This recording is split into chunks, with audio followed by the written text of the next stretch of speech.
She is Jeline Joy Esorima. She is studying at First Asia Institute in Technology and Humanities in her college life. But kung tatanungin mo, sa secondary level, nag-aaral siya sa Jesus is Lord Colleges Foundation. At doon niya napatunayan ang sarili niya bilang isang estudyante, isang mamamayan. Makata. Akit ba? Marami ugali yan. Actually, matakaw. Konti lang. Tulugin. Inaantok na nga siya eh. Tsaka, mahilig siya mag-picture. Yan na nga, pangita na. Pakit niya sa lahat ng pictures niya. Joke lang, huwag ka matatamaan. Mahilig din niya sa instruments.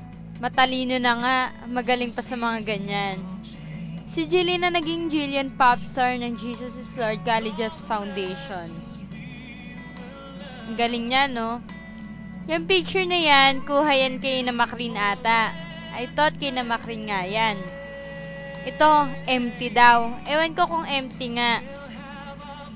Uy, rockers! Sa rooftop ng Jesus is Lord Colleges Foundation. Uy, nandyan din kami. Kaso, siya lang ang nakita. Uy, Senti, bakit? Nakita ba si Kitty? Hi, Joy. That's life. Life is too short, taken seriously. Ha, mali. Joke lang. Ang cute niya, no? Sabi nga ng iba kong kaklase, uy, dalaga na si Jeline. Sabi ko, oo nga, dalaga na. Pero ang love life, meron na ba?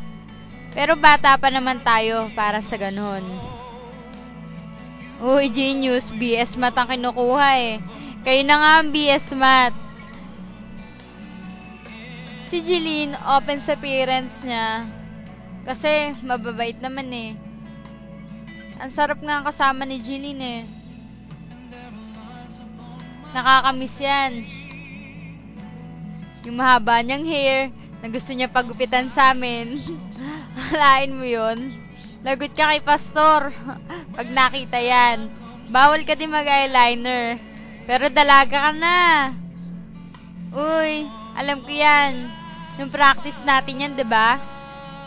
Kung tama. Uy, pa-cute. Dalaga na.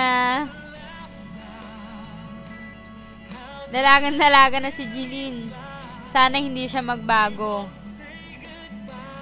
Yun lang, simple lang to eh. Pero sana magustuhan mo kahit papano.